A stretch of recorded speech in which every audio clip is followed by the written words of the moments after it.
근데 이제 관리회계는 약간 이제 선별적으로 좀 했었거든요. 관리회계는 솔직한 이야기로 요거 다 맞추긴 힘들어요. 왜냐면 얘는 그때그때 좀 다르거든요. 이미 배우셨던 분들만 한번 대답해 보세요. 관리회계에서 우리 배우는 거 두 가지잖아요. 뭐뭐 하는 거예요? 배우지 않았었네요. 다 얼굴 기억나는데 내가 지금. 자, 관리회계에서 우리 뭐 배우는 거예요? 제일 먼저 의사결정이죠. 그 다음으로는 성과, 평가 이렇게 배우는 거잖아요. 그럼 상식적으로 보세요. 이거는 누가 하냐면 이거는 그냥 회사의 대리님이나 뭐 과장님이나 이런 사람들이 그냥 컴퓨터의 도움을 받아서 엑셀의 도움을 받아서 이렇게 하는 거라고요. 그럼 이건 누가 하는 거냐? 이거는 그냥 경영자가 그때 합리적인 판단에 의해서 하는 거라고요. 이렇게. 판단에 의해서 하는 거다 보니까 결론적으로 이걸 뒤집어서 말하면 아까 전처럼 기계적으로 그냥 프로토콜을 딱딱딱 넣어서 이렇게 뭔가를 만든다. 이게 좀 쉽지 않다는 거예요. 그러니까 관리회계라고 하는 건 어떻게 보면 그 문제에서 주어지는 그 상황을 그 순간적으로 딱 캐치를 하고 그 상황에서 순간적인 센스를 좀 발휘해가지고 거기에서 이제 답을 좀 해결하는 거 이걸 요구하는 경우가 되게 많거든요. 근데 그게 여러분들이 그냥 독서실 책상에 앉아가지고 그냥 차분하게 한다 그럼 될 거예요.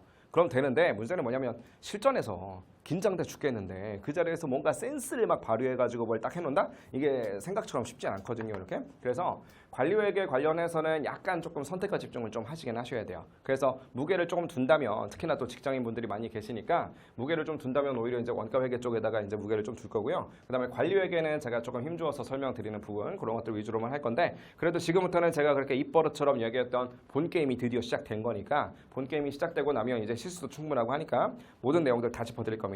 모든 내용을 다 짚어드릴 거고 특히나 중요한 내용들은 당연히 말씀드릴 거고 또 참고로만 말씀드리는 거다 싶은 그런 내용들은 또 이제 말씀드릴 거니까 그런 것들 좀 체크해가면서 이렇게 하시길 바라고요. 공부를 지금까지 하셨던 분들도 계시는데 잠깐 좀 볼까요? 혹시 나 원가의 원자도 모른다. 원가 관리 회계라는 거 지금 평생 처음 들어보는 거다 하시는 분들 혹시 계시면 괜찮으니까 잠깐 손 좀 살짝 들어줘 보시겠어요? 수업 난이도를 좀 맞춰야 돼가지고. 예, 괜찮아요. 자신 있게 드세요. 뭐 모르는 거 부끄러운 거 아니잖아요. 그죠? 예, 여러분 계시네요. 네, 알겠습니다. 감안해서 좀 하도록 할게요. 그동안 이제 공부를 하셨던 분들이 계시다면 이런 말씀을 좀 드리고 싶어요. 지금부터가 이제 본 게임이거든요. 그러면 바꿔서 말하면 우리 수험 생활에서 여러분들이 보내시는 그 시간들은 당연히 단 한 시간도 빠짐없이 다 너무나 중요한 시간들이에요. 너무나 중요한 시간들인데 그럼에도 불구하고 거기다가 의미를 좀 부여하자면 시험에 가까우면 가까울수록 더 중요한 시간이 돼버리겠죠. 그죠? 원래 시험 직전에 벼락치기 하는 게 제일 기억에 많이 남는 거잖아요. 그죠? 당연히 시험에 가까울수록 중요한 거니까 지금까지의 시간들에 비해서 지금부터 시작하는 이 66시간의 강의가 훨씬 더 중요합니다. 그래서 바꿔 말하면 여러분들이 좀 냉정하게 얘기했을 때 지금까지 아무리 열심히 잘 따라오셨어도 앞으로의 수업에서 조금 삐끗한다, 좀 지쳐가지고 이제 더 이상 못하겠다 해서 손을 놔버린다. 그러면 솔직한 이야기로 지금까지 잘해봤자 소용없어요. 무슨 말인지 아시겠죠? 그렇죠? 그리고 반대로 말하면 그동안 여러분들 중에서 이제 조금 아쉬웠다. 약간 좀 이렇게 공부를 하긴 하는데 약간 좀 이렇게 만족스럽지 못하겠다 싶으신 분들이 계시더라도 상관없어요. 지금부터 잘하면 된다고 이렇게. 무슨 말인지 아시겠죠? 그렇죠? 그래서 지금까지 지금 제가 이렇게 거수를 해달라고 요청을 드렸을 때 처음 하시는 분들도 계시고 또 저랑 같이 이제 많이 공부했던 분들도 계시고 또 이제 저 말고 이제 다른 분들하고 공부하셨던 분들도 계실 텐데 그게 어떻게 왔느냐, 지금까지의 과정이 어땠느냐 이게 중요한 게 아니라 앞으로 이제 어떻게 새로운 지식들을 집어넣고 걔네들을 연습할 거냐 여기에 이제 모든 게 달려 있다 이런 말씀을 좀 드리도록 하겠습니다. 자, 우리 그 실수가 그래도 66시간이나 되는 본 게임에 왔으니까요. 제가 이제 강의는 이렇게 할 거예요. 오늘은 첫 시간이니까 그런 게 없는데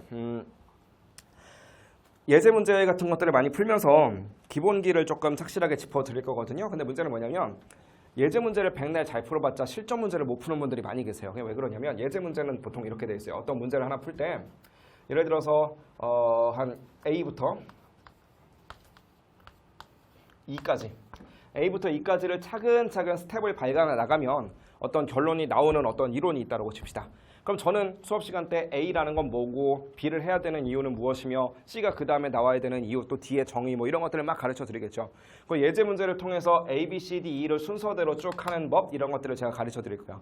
근데 우리 객관식 문제에서는 실전에서 뭐가 나오냐면 중간중간에 이빨을 빼놔요. 그러니까 처음에 A, B, C, D, E 이런 순서로 가라는 게 아니라 오히려 그냥 A를 주고요. C를 주고 E를 줍니다. 이렇게.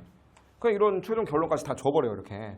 이런 것들을 다 준 다음에 중간중간에 얘네들을 그냥 빵꾸를 내놔요. 이렇게.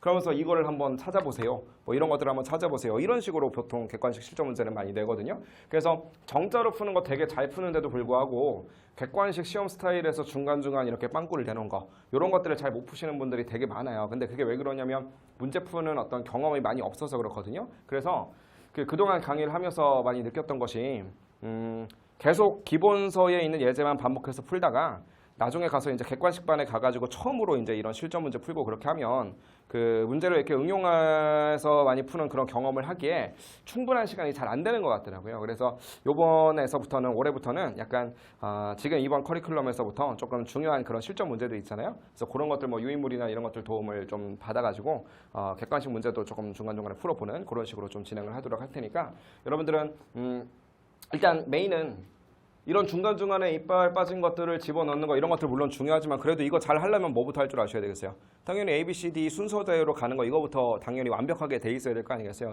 그래서 뭐가 더 중요하냐 그러면 당연히 예제 문제 잘 푸는 게 더 중요해요. 예제 문제 잘 푸는 게 더 중요한데 복습하실 때는 제가 나눠드리는 유인물이나 풀어드리는 객관식 문제 이런 것들 꼭 좀 다시 한번 풀어봐라 이런 말씀을 좀 드리면서 우리 교재 좀 봅시다.